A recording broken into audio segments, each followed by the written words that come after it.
coming to the first mean value theorem for integral.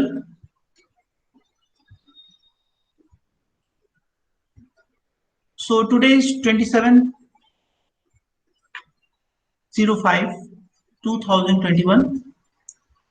So let me state first mean value theorem for integral calculus.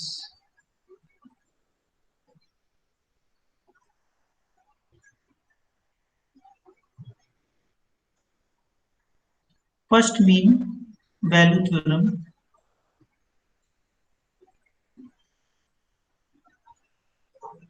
for integral calculus.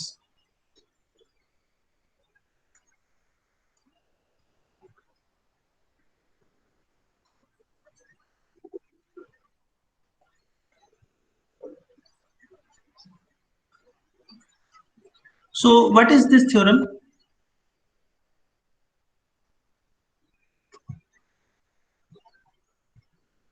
If a function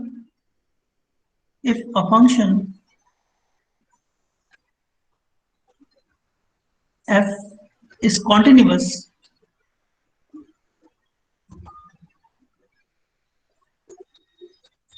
on closed interval ab, then there exists a number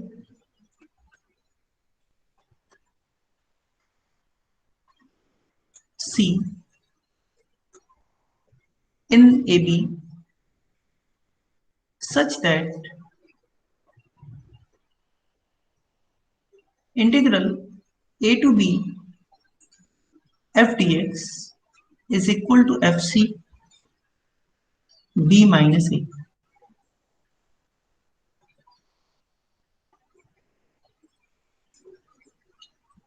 ठीक है. So अगर एक function continuous है closed interval ab में, then there exists a number c in closed interval ab such that integral a to b f dx is equal to fc times b minus ab. So f हमने continuous लिया है, इसलिए f क्या होगा, f Riemann integrable है हमारा यहाँ पे. और चलिए इसको प्रूफ करते हैं, इसका प्रूफ.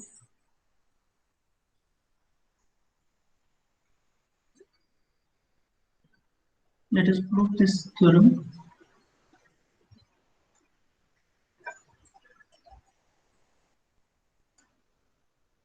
स्टेटमेंट समझ में आ रहा है. हमने इंटीग्रल निकाला और b minus a times fc के बराबर ही इंटीग्रल आएगा for some c in between a and b.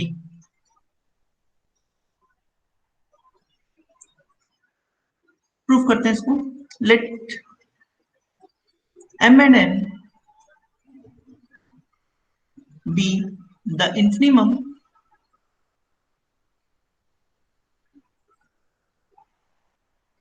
and supremum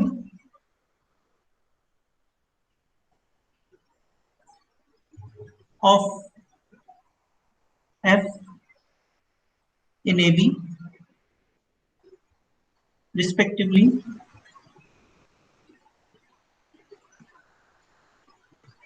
then one thing we know is that जब हम लोग रीमान इंटीग्रल कर रहे थे तो हम लोग देखे थे, then m times b minus a is less than equal to integral a to b f dx is less than equal to m times b minus a. Is it okay? अब क्या हो रहा है, इसका मतलब ये है कि ये जो स्मॉल m है, small m is less than equal to integral a to b f dx upon b minus a. We can divide by b minus a is less than equal to capital M. ठीक है. अब देखो एक चीज recall करो, एक result है हमारे पास जिसको हम लोग जानते हैं इंटरमीडिएट वैल्यू थ्योरम से.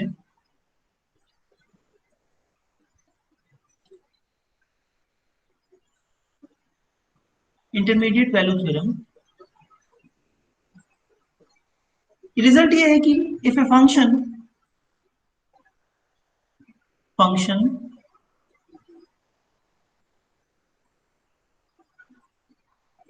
f is continuous on closed interval AB and FA is not equal to FB, not equal to FB, then it assumes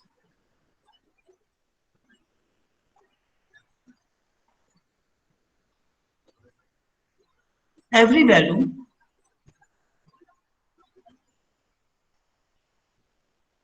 between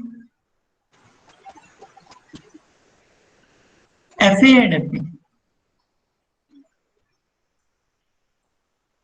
अगर कोई फंक्शन कॉन्टिन्यूअस है क्लोज इंटरवल AB में और FA और FB बराबर नहीं है तो FA और FB के बीच में जितनी वैल्यूज भी है सारा वैल्यूज उस फंक्शन की वैल्यूज होगी, ठीक है। इसी रिजल्ट का एज ए कॉन्सिक्वेंस ये प्रूव किया जाता है, as a consequence of this result if function f is continuous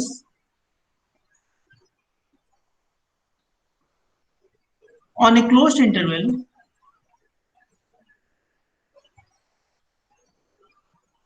AB,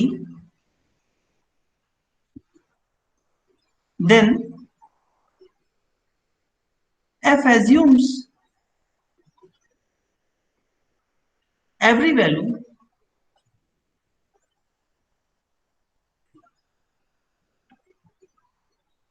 between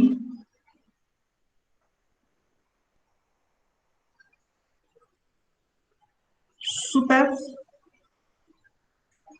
and infimum of f on AB. So AB interval के ऊपर अगर सुप्रीमम ऑफ f निकालेंगे और इन्फिनिमम ऑफ f निकालेंगे तो उसके बीच की सारी वैल्यूज f क्या करेगा, एज्यूम करेगा। तो इसका मतलब ये हो गया कि अगर इन दोनों रिजल्ट को हम लोग ध्यान में रखें तो जो स्मॉल m है वो क्या है, इन्फिनिमम है, और कैपिटल M क्या है, सुप्रीमम है। और ये जो नंबर लिखा हुआ है, ये वाला number integral a to b f dx upon b minus a, ये small m and capital M के बीच में है। सो देयर एक्सिस्ट, इस रिजल्ट को ध्यान में रखते हुए अगर हम लिखें, so there exist c in AB such that ये जो नंबर है a to b f dx upon b minus a that will be equal to fc। क्यों? क्योंकि हमने अभी देखा कि जो भी नंबर कैपिटल M और स्मॉल m के बीच में पड़ रहा है वो सारी वैल्यूज को f एज्यूम कर रहा है। f एज्यूम कर रहा है मतलब किसी ना किसी पॉइंट पे f की वो वैल्यूज आएंगी। So this implies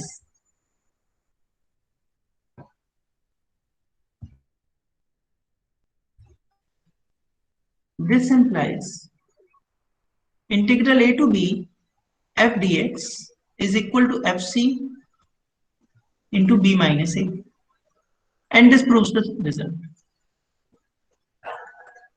proved.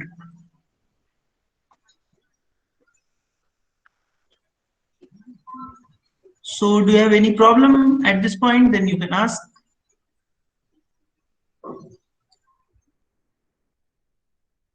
बहुत आसान सा प्रूफ था इसका, जस्ट प्रीवियस जो रिजल्ट्स थे उनका हमको यूज करना था। इसी तरह से एक और थ्योरम है, ये थ्योरम हम लोग एस सी मलिक की बुक से कर रहे हैं, आप वहां देख सकते हैं, और भी बहुत सारी किताबों में आपको मिल जाएगी, जैसे कैलकुलस अपोस्टल की जो बुक है उसमें भी आपको मिल जाएगी।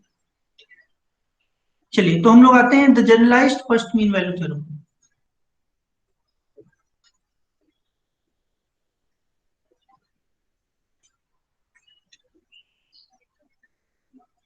First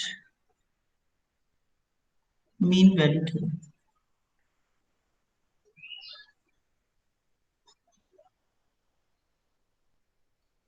if f and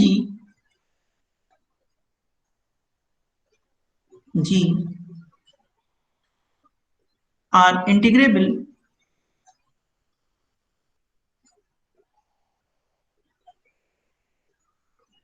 on closed interval AB and G keeps the same sign,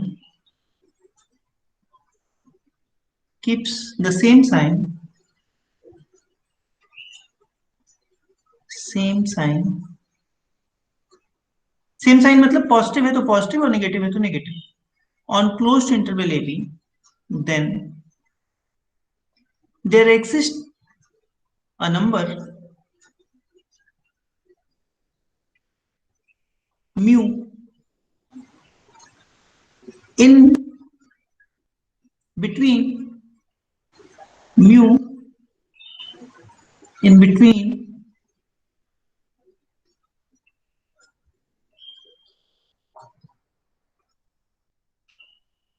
sup f, supremum of f on this interval AB and infimum of f on this interval AB, such that integral a to b fg dx is equal to mu times integral a to b g dx. So let us prove it.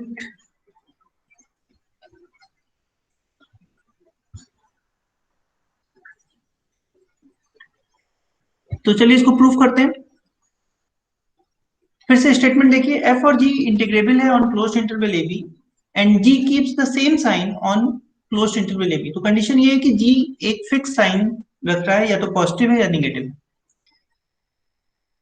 Then there exist number mu in between supremum value of f and infimum value of f such that integral a to b f g dx is equal to mu times integral a to b g dx, इसके बराबर इसकी value आएगी। तो चलिए इसको proof करते हैं। हम एक के लिए कर देते हैं। सपोज करिए gx जो है हमेशा ग्रेटर देन इक्वल टू 0 है। Suppose gx is greater than equal to 0 for all x in closed interval a b। इसी तरह से आप अगर चाहें तो इसको लेस देन इक्वल टू 0 के लिए भी कर सकते हैं। Take m to be the infimum of f on this closed interval ab। ये जो हम लिख रहे हैं वर्ड, इसका एक्चुअल मतलब ये है infimum of fx such that x belongs to closed interval ab। ठीक है, और कैपिटल एम क्या है? कैपिटल एम जो है सुप्रीमम ऑफ एफ है on closed interval ab, which simply means that supremum of fx such that x belongs to closed interval a। ठीक, तो ये इंफिनिमम ऑफ सुप्रीमम है। तो अब देखिए हमको पता है कि ये जो m है fx कैपिटल M, क्योंकि वो इंफिनिमम ऑफ सुप्रीमम वैल्यू है। अब इसमें दोनों तरफ हम dx से मल्टीप्लाई करते हैं। This implies mx gx is less than equal to fx gx is less than equal to mgx। क्योंकि gx पॉजिटिव है इसलिए साइन चेंज नहीं हुआ है, नहीं तो इनइक्वालिटी चेंज हो जाती। अगर gx नेगेटिव होता तो जहां पे लेस देन इक्वल टू लिखे वहां ग्रेटर देन इक्वल टू लिखना पड़ता। बस यही अंतर आता। तो चलिए अब क्या करते हैं, अब दोनों साइड इंटीग्रल ले लेते हैं। तो m integral a to b gx dx less than equal to integral a to b fx gx dx is less than equal to m times integral a to b gx dx।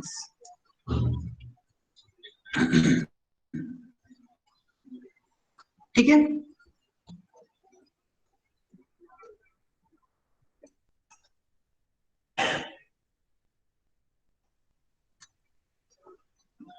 अब देखो क्या होगा कि अगर हम इस quantity को k बोल दें, इस क्वांटिटी को जो भी आ रहा है k बोल दें, तो इसका मतलब ये हो गया कि small m less than equal to integral a to b fx gx dx upon k is less than equal to capital M। ठीक है, provided K is not equal to zero, अगर के जीरो है तब तो पूरा identity zero हो जाएगा और ये integral A to B F X G X D X सब जीरो आ जाएगा। तो आप म्यू को जीरो ले लीजिए और दोनों साइड बराबर हो जाएगा। तो के जीरो नहीं है उस केस में हम बात करें, जीरो होने पे ऑटोमेटिकली थ्योरम ट्रू हो जाएगी आपकी। ठीक है, अब देखिए ये जो नंबर है, ये नंबर क्या है, ये स्मॉल एम कैपिटल एम के बीच में है। So there exist mu in AB such that this mu is equal, f of mu is equal to integral a to b fx gx dx upon k. So k की value यहां पे रख देते हैं। This implies integral a to b fx gx dx is equal to k की value क्या है, k की वैल्यू है integral a to b gx dx into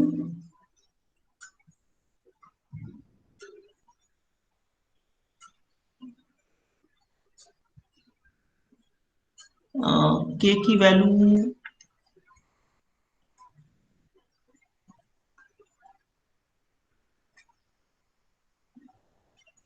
O sorry but अच्छा अच्छा अच्छा, अभी हमने f को कॉन्टिन्यूस तो लिया ही नहीं है ना। ओके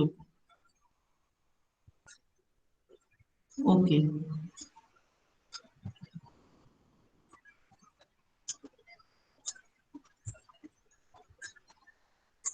ओके, हमने f को कॉन्टिन्यूस नहीं लिया, हमको बस दिखाना है कि ये म्यू एक एग्जिस्ट करेगा। सो ये म्यू तो आ ही गया हमारा, ये तो यहीं से आ गया। It's okay. अब देखिए ये जो नंबर है, ये पूरा नंबर क्या है, small M and capital M के बीच में है, तो हमको ये काम करने की जरूरत नहीं है। So let me remove this line. There is no need to say it because I need only to show that this value is in between small m, small m and capital M. So take mu to be integral a to b fx gx dx upon k.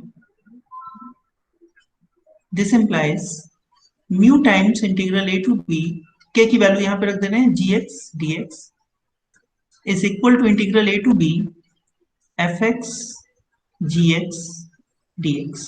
So this proves, यही हमको proof करना था। This is the generalised first mean value theorem for integral calculus. लेकिन हम लोग इसको थोड़ा सा और एक्सटेंड कर सकते हैं। Let me write it as a remark. Suppose f is continuous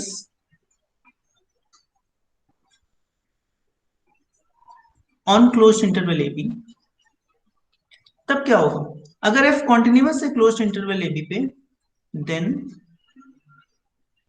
for above mu there exists a c in ab such that f of c is equal to mu.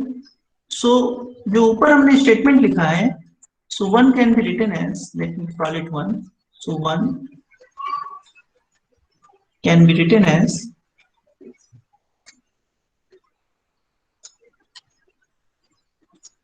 f of c integral a to b gx dx is equal to integral a to b fx gx dx।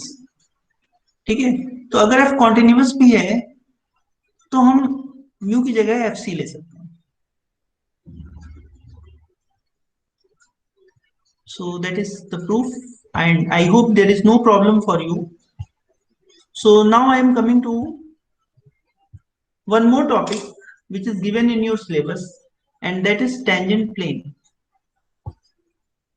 We have done most of the things like directional derivative and so on. So I will just introduce some of the things to define this tangent plane and normal to the surface. Okay, is it okay till now? कोई दिक्कत आपको हो रही है तो बताइए। तो हम आपको एक कंसेप्ट इंट्रोड्यूस कराते हैं और वो कंसेप्ट है level surface.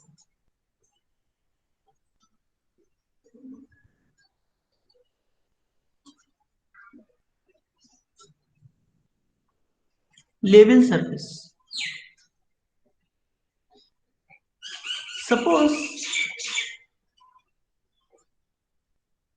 F is a map from R3 to R. Suppose F from R3 to R is a smooth map. Smooth का क्या मतलब हुआ? स्मूथ का मतलब डिफरेंशिएबल है, और डिफरेंशिएबल होने के बाद जो मैप मिलेगी वो भी, उसको भी हम डिफरेंशिएट कर सकते हैं। So that's why it is called smooth map, यानी जितनी बार मन हो उतनी बार आप डिफरेंशिएट कर सकते हैं।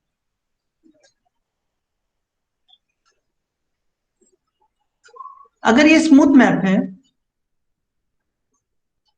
टेक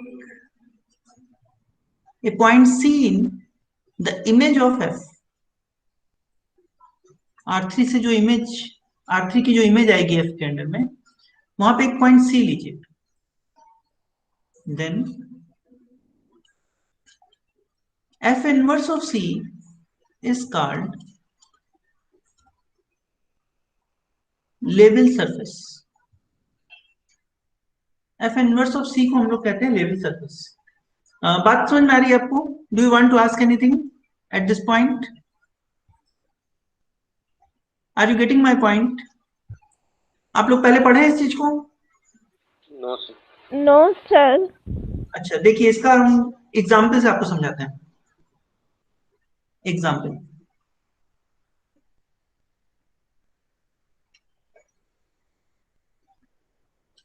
जैसे मान लीजिए कि हमने एक फंक्शन लिया f of x y z is equal to x square plus Y square plus Z square. मान लीजिए ये हमने फंक्शन लिया, ठीक। तो ये भी क्या है? डिफरेंशिएबल फंक्शन है, जितना बार मन हो उतना बार आप डिफरेंशिएट कर सकते हैं। एक पॉलिनोमियल है एक्स वाई जेड में। अच्छा, अब चलिए हमने कोई पॉइंट सी ले लिया, सी की वैल्यू हमने ले ली 1। Then what is F inverse of 1? F inverse of 1 का मतलब वो पॉइंट R3 के, इन R3 such that f of x y z is equal to 1। ठीक है, इसका मतलब हो गया X Y Z in R3 such that x square plus y square plus z square is equal to 1। तो ये क्या हो गया? ये यूनिट स्फीयर हो गया, हुआ ना? ये यूनिट स्फीयर, यूनिट रेडियस का स्फीयर हो गया। देखिए,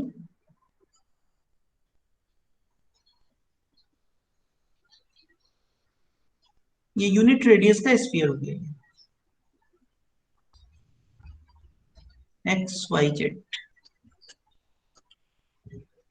तो ये जो स्फीयर है वो एक सरफेस है, इसको हम लोग लेवल सरफेस बोलते हैं। आप 2 रेडियस का स्फीयर बनाना चाहते हैं तो एफ इनवर्स ऑफ 2 कर लीजिए, ठीक है। अगर आप स्फीयर का सेंटर ओरिजिन ना रख के कुछ और रखना चाहते हैं तो इस फंक्शन में थोड़ा सा चेंज कर लीजिए। ये जो फंक्शन हमने लिखा है इसमें थोड़ा सा चेंज कर लेंगे तो आपको फिर एक मिलेगा स्फीयर जिसका सेंटर अलग हो सकता है। तो इस तरह से आप चेंज करके, और स्फीयर क्या है? स्फीयर एक सरफेस है, इसको हम लोग लेवल सरफेस बोल सकते हैं, सरफेस बोल सकते हैं इन शॉर्ट में। इसी तरह से मान लीजिए कि हमने फंक्शन लिया कुछ और, suppose I take F of X Y, take F of X Y Z is equal to x square plus Y square minus Z square, ठीक है। और अब हम निकाल रहे हैं एफ इनवर्स ऑफ 1। तो क्या होगा? X Y Z in R3 such that x square plus y square minus z square is equal to 1। इसको पहचानते हैं आप लोग, इस इक्वेशन को? इस इक्वेशन का सोल्यूशन क्या देगा आपको? Do you recognise this equation? चलिए अच्छा इसको प्लॉट करके देखते हैं आखिरी पे।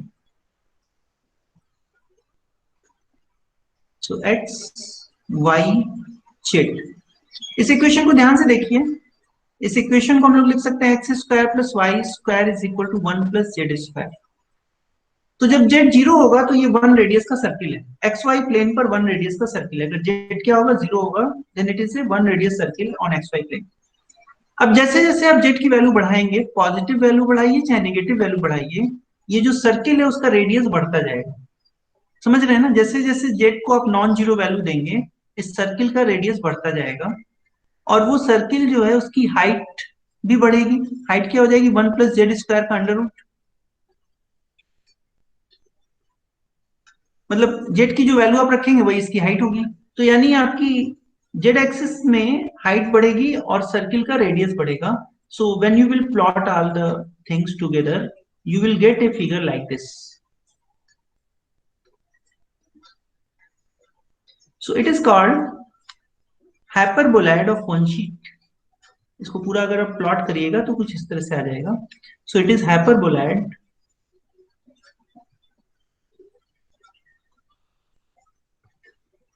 of one sheet, जिसको आप लोग कहते हैं डमरू। ठीक है, तो ये भी एक सरफेस है। हाइपरबोलाइड ऑफ वन शीट तो पहले आपने देखा होगा ना? Have you seen this surface before? Yes, Yes or no? sir. Yes. तो लेकिन उसको इस तरह से नहीं देखा होगा कि जिस तरह से हम आपको बता रहे हैं, है ना? तो मान लीजिए कि हम एक और इक्वेशन लेते हैं, minus X square minus Y square plus Z square, और हम बात करते हैं एफ इनवर्स ऑफ वन की। So F inverse of one क्या आएगा, X Y Z such that minus X square minus Y square plus Z square is equal to 1। ठीक है, what is this, X Y Z such that z square is equal to 1 plus y square plus z square। लिख सकते हैं ऐसे। अगर इसको हम plot करने की कोशिश करें तो कैसा दिखेगा? अच्छा ये बताइए कि z की वैल्यू क्या 1 से कम हो सकती है? अगर हम, सॉरी यहाँ पे एक्स स्क्वायर होगा, अगर हम यहाँ पर x और y दोनों को जीरो भी रख दें तब भी z की मिनिमम वैल्यू जो मिलेगी वो 1 आएगी। सो z की वैल्यू क्या हो सकती है, +1 और -1 मिनिमम वैल्यू है, उससे कम वैल्यू z की नहीं हो सकती। So z is equal to 1 and z is equal to -1 is the minimum value which z can assume 1 and -1. Do you agree at this point? Agree कर यस रहे sir. हो?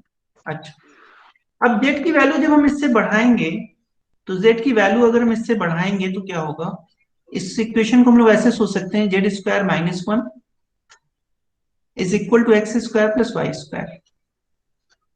तो z की value अगर हम 1 रखेंगे यानी ये पॉइंट रखेंगे तो इस पॉइंट पर x और y की वैल्यू 0 आ जाएगी, तो यानी सिंगल पॉइंट मिलेगा।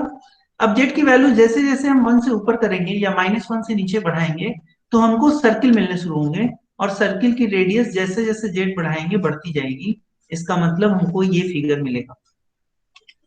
So we will get this type of figure, और ये इन्फिनिट होगा, ये बढ़ता रहेगा। जैसे जैसे z बढ़ेगा वो फिगर बढ़ता रहेगा। And this figure, this surface is called hyperboloid of two sheet. Hyperboloid of two sheet.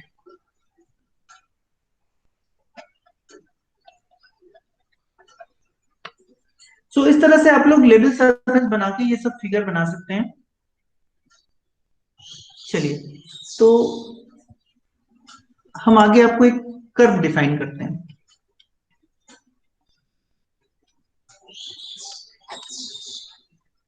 Curve क्या होता है? यूजुअली जो कर्व की बात हम कर रहे हैं वो स्मूथ कर्व की बात कर रहे हैं, यानी डिफरेंशिएबल फंक्शन की हम लोग बात करते हैं। So suppose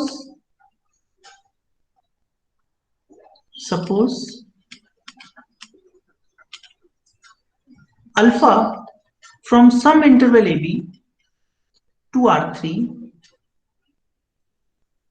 is a smooth map. Smooth का मतलब डिफरेंशिएबल, जितनी बार मानो उतनी बार आप इसको डिफरेंशिएट कर सकते हैं, इन डेरिवेटिव जो आए वो फंक्शन में डिफरेंशिएबल, ठीक। सो स्मूथ मैप है। तो इसी को हम लोग कर्व कहते हैं। Then this map alpha is called a curve in R3। R3 के अंदर ये कर्व हो। अच्छा, ये जो मैप है इसको भी कर्व बोलते हैं, और बाय डिफॉल्ट इसकी इमेज को भी लोग कर्व ही बोलते हैं, ठीक है ना। So image of alpha is also called curve. Image of alpha, image of alpha का मतलब alpha T such that T belongs to A B is also called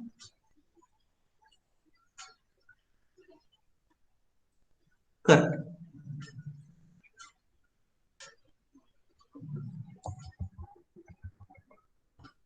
ठीक है।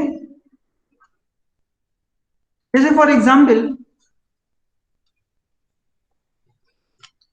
मान लीजिए हमने एक अल्फा डिफाइन कर लिया, 0 to 2 पाई ले लिया और R3 पे चले गए, और अल्फा ऑफ टी हमने डिफाइन कर दिया cos T sine T,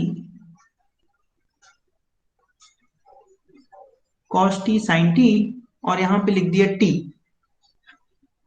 such that, बस हाँ okay. So there is no need of this bracket, curly bracket.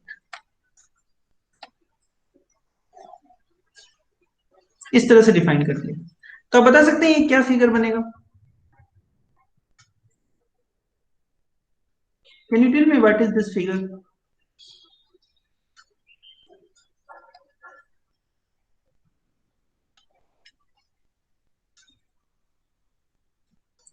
तो क्या हुआ हमारे पास, ये हमारे पास एक इंटरवल था, ये आर लाइन है, रियल नंबर लाइन, और रियल नंबर लाइन पे एक इंटरवल हमने लिया 0 to 2 पाई, और वहां से एक मैप हमने डिफाइन किया अल्फा, और ये मैप R3 के ऊपर आ गई, और R3 के ऊपर ये क्या देगी, कर्व देगी। कैसे देगी कर्व?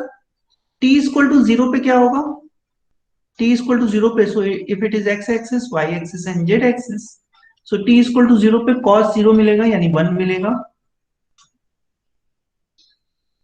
एंड साइन 0 हो जाएगा, 0 हो जाएगा, और ये भी 0 हो जाएगा, सो ये पॉइंट मिलेगा हमको 1 0 0। और जैसे जैसे हम t बढ़ाते जाएंगे, तो ये क्या था हमारा एक्स वाई प्लेन पे था, t बढ़ेगा यानी z की वैल्यू बढ़ती जाएगी, तो ये कर्व थोड़ा सा ऊपर होता जाएगा, और t के बढ़ने के साथ साथ, ठीक है, ये क्या हो जाएगा, ये मतलब एक्स वाई प्लेन छोड़ देगा। जैसे ही t बढ़ जाएगा यानी z एक्सिस पे कुछ पॉइंट की वैल्यू बढ़ जाएगी, तो ये t छोड़ देगा, मतलब ये प्लेन एक्स वाई प्लेन छोड़ देगा। लेकिन क्योंकि शुरू का x और y की वैल्यू क्या है, वो सर्किल के इक्वेशन की तरह है, इसलिए ये सर्किल के इक्वेशन की तरह ये, बट क्या होगा, इस प्लेन को छोड़ देगा और ये t की वैल्यू के साथ बढ़ता रहेगा, ठीक ना। तो इसको हम लोग हेलिक्स कह सकते हैं। तो अगर हम ऐसे ड्रॉ करें तो ये एक हेलिक्स की तरह दिखेगा। हेलिक्स समझ रहे हैं आप लोग? स्प्रिंग जो होती है आपकी, स्प्रिंग की तरह ये बढ़ता रहेगा। So this is a function.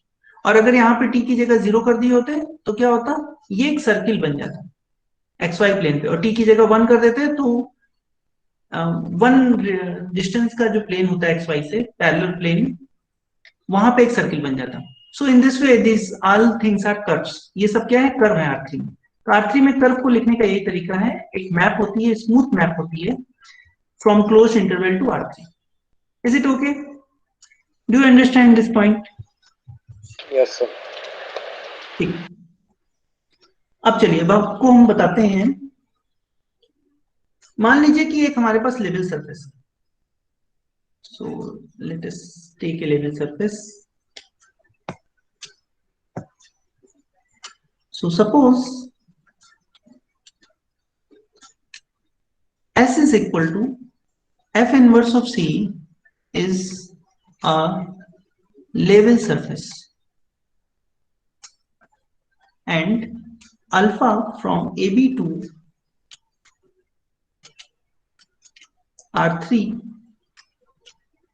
is a curve on S। तो अब ये जो कर्व हमने लिया है वो कुछ ऐसा पड़ रहा है कि पूरा कर्व लेवल सरफेस के ऊपर चला जा रहा है। ठीक है, कर्व क्या हो रहा है, लेवल सरफेस के ऊपर चला जा रहा है। तो एस कैसा दिखेगा, ये कोई लेवल सरफेस होगा, कोई सरफेस है ये यहाँ पे, और इस सरफेस के ऊपर एक अल्फा क्या है, एक कर्व है। ये अल्फा क्या है, कर्व है। यहां से एक मैप हुआ क्लोज इंटरवल ए बी से, ये अल्फा हुआ। तो अल्फा की इमेज यहाँ पे आ गई, सपोज करो ये अल्फा ए आ गया और ये अल्फा बी आ गया। किसके ऊपर आया, इस लेवल सरफेस के ऊपर आया। ये कोई लेवल सरफेस है हमारे पास और उसके ऊपर ये कर्व हो गया।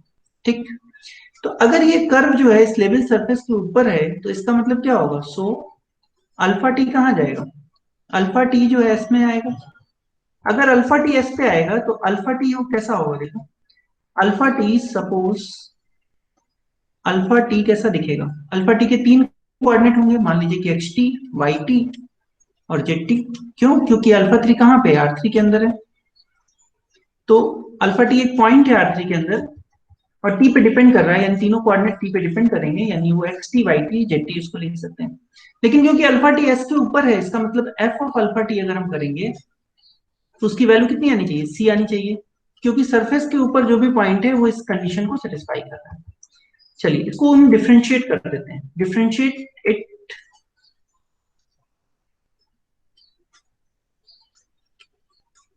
It with respect to t, t के रिस्पेक्ट में डिफ्रेंशिएट करो। तो जैसे ही टी के रिस्पेक्ट में डिफ्रेंशिएट करेंगे तो क्या होगा, पहले एफ का डिफ्रेंशिएशन होगा एक्स के रिस्पेक्ट में और फिर एक्स का डिफरेंशिएशन होगा टी के रिस्पेक्ट में।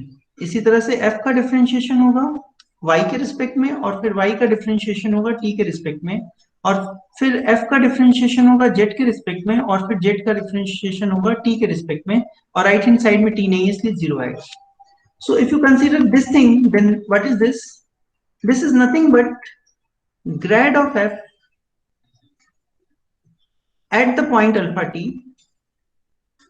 अच्छा चलिए इसको हम और उससे लिखते हैं, del f by del x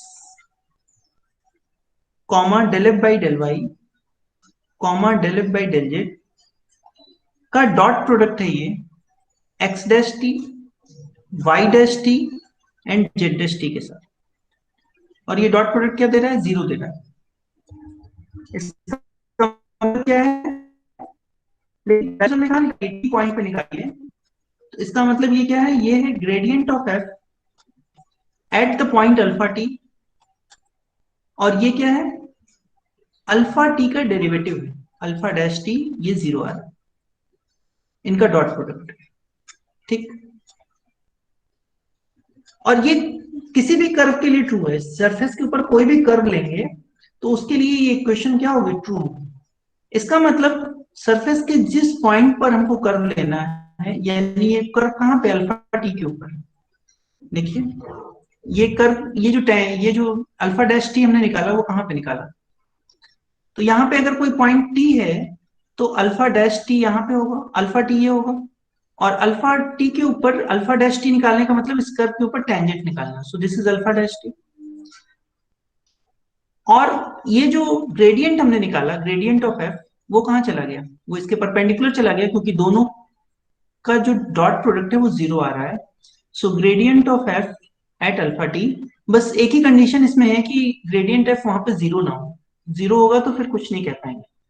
सो अगर ग्रेडियंट एफ जीरो नहीं है तो ये ग्रेडियंट एफ क्या होगा, उस पर, उस पॉइंट पर यानी अल्फा टी पॉइंट पे जितने भी हम इस तरह से कर्व खींच सकेंगे उन सारे कर्व पे परपेंडिकुलर होगा। तो ग्रेडियंट क्या होता है, नॉर्मल वेक्टर देता है।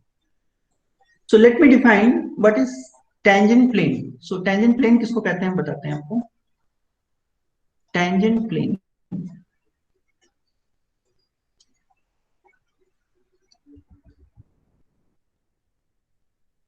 Take A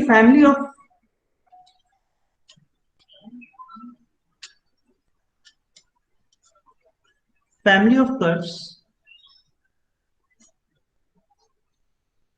on the level surface, मान लीजिए level surface S is equal to F inverse of C है, all passing through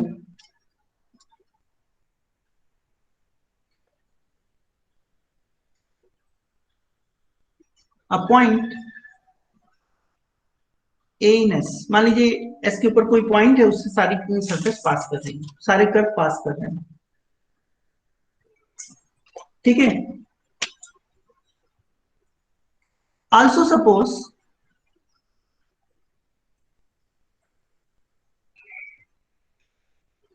gradient of F at a is not equal to zero, gradient f zero नहीं है, ऐसा भी मान लें। Then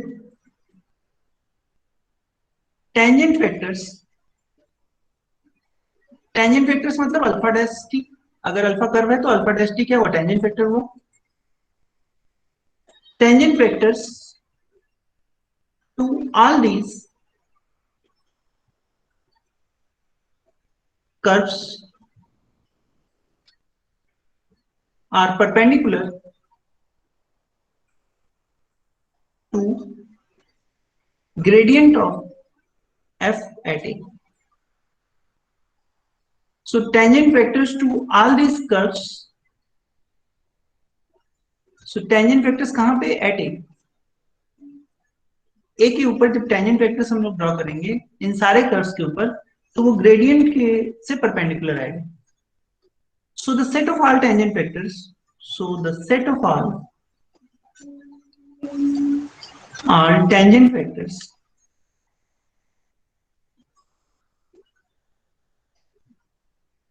at a point of surface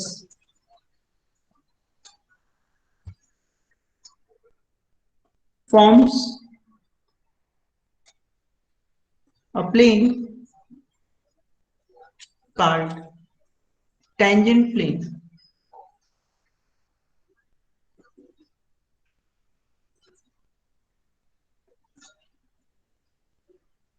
tangent plane, ठीक है। कहने का मतलब क्या है, कहने का मतलब ये है कि मान लीजिए कि ये कोई सरफेस है, ये हमारा R3 है, इसमें एक सरफेस है और इसमें एक कोई पॉइंट हमने ए चूज किया, तो इस पॉइंट ए से पास होने वाले बहुत सारे कर्व उस सरफेस के ऊपर हो सकते हैं। ये सब क्या है, कर्व है। ऐसे बहुत सारे कर्व उस सरफेस के ऊपर हो सकते हैं। तो अगर यहाँ पर ग्रेडियंट नॉन जीरो है तो ग्रेडियंट एक वेक्टर होगा, ग्रेडियंट ऑफ एफ एट ए, ये कोई एक नॉन जीरो वेक्टर होगा।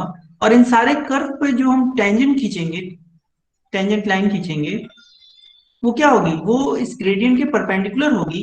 इसका मतलब इन सारी टेंजेंट लाइन क्या होगी, जब ये R3 है ना, तो R3 में इस लाइन के परपेंडिकुलर जो वेक्टर्स है उनका जब कलेक्शन लेंगे तो वो क्या बनाएगा, एक प्लेन बनाएगा। और इसी प्लेन को हम लोग क्या बोलेंगे, टेंजेंट प्लेन, टेंजेंट प्लेन बोलेंगे। सो क्योंकि इस प्लेन पर परपेंडिकुलर वेक्टर का हम लोग डायरेक्शन जानते हैं, किसी पॉइंट पे परपेंडिकुलर वेक्टर का डायरेक्शन क्या होगा, इसलिए हम इस प्लेन का इक्वेशन लिख सकते हैं। So we can talk about equation of tangent plane, equation of tangent plane.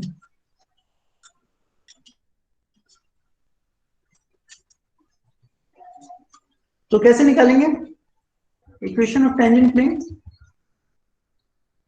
तो suppose for a surface S is equal to f inverse of C, gradient of f at A is not equal to zero। मान लीजिए किसी surface के लिए gradient zero नहीं, gradient zero होगा तो हम कुछ नहीं कर सकते। ग्रेडियंट जीरो है वेयर ए क्या है, ए एस का कोई पॉइंट है, ठीक है।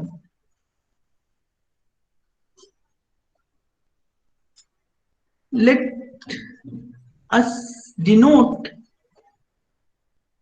टेंजेंट प्लेन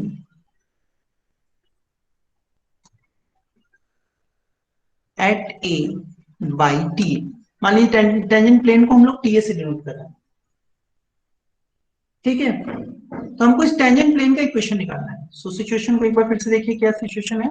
हमारे पास एक सरफेस है, इस सरफेस में एक पॉइंट लिया हमने, इस पॉइंट पर हमने ग्रेडियंट देखा वो नॉन जीरो है, सो ये है डेल एफ ए और ये नॉन जीरो आ रहा है।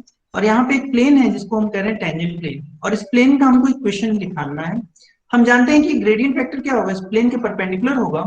सो अगर प्लेन का इक्वेशन निकालना है तो हमको क्या करना होगा, इस प्लेन पे एक पॉइंट चूज करना होगा। सपोज करिए पॉइंट एक्स है, so take a point, take X in T A, then this vector x minus A का क्या होगा, x माइनस ए वेक्टर क्या होगा, इस प्लेन के ऊपर होगा। Then gradient of f at a dot x minus a will be 0. So this is the equation of the tangent plane. This is what equation of tangent plane. Tangent plane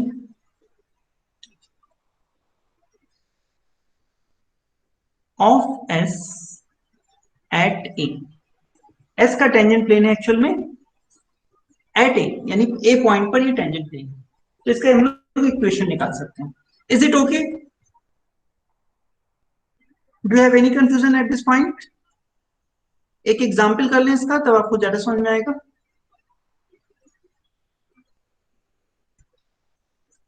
If you have anything to ask at this point, then you can ask. If no, then we will proceed. Let us do an example.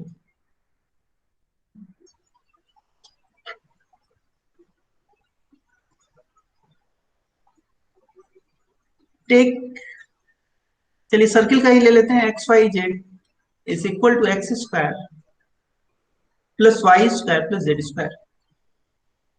ठीक है, so and s is equal to, surface हम लोग क्या ले रहे हैं, F inverse of 1, यानी unit circle हमने ले लिया x Y Z in R3 such that x square plus y square plus z square is equal to 1. So the question is find equation of tangent plane at 1, 0, 0.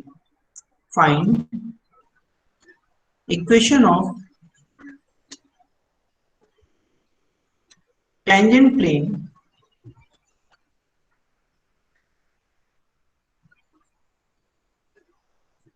of s at 1, 0, 0.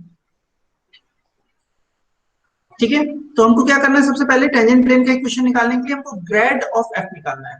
सो और किस point पे, 1, 0, 0 point पे gradient of F निकालना है। So gradient of F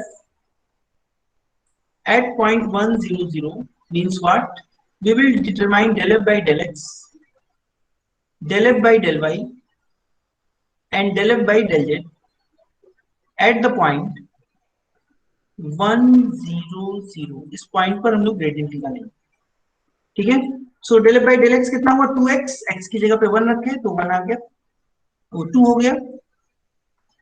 और del f by del y 2y, y की जगह पे 0, del f by del z 2z, z की जगह पे 0. So this is the gradient.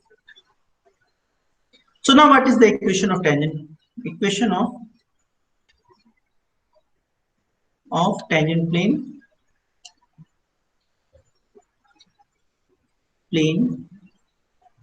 at 1, 0, 0 is कैसे निकलेगा, gradient of f at 1, 0, 0 dot, एक वेक्टर हमको कहां लेना होगा, टेंजेंट प्लेन में एक vector x Y z minus 1, 0, 0, इसका डॉट कितना आना चाहिए, 0 आना चाहिए।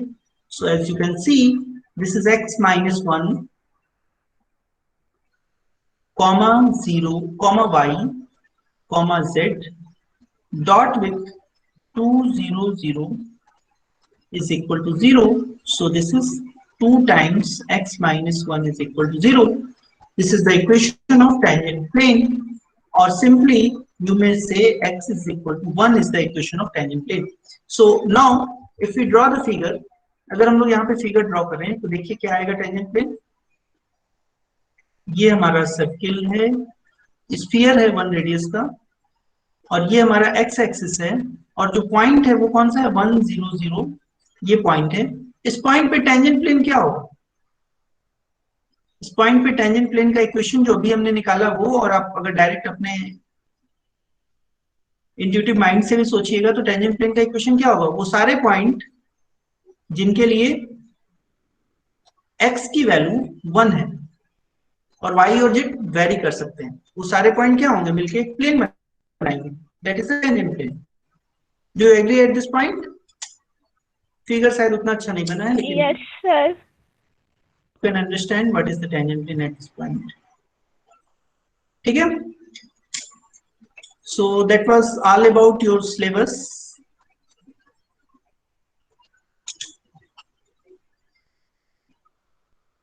If you have anything to ask, then you can ask.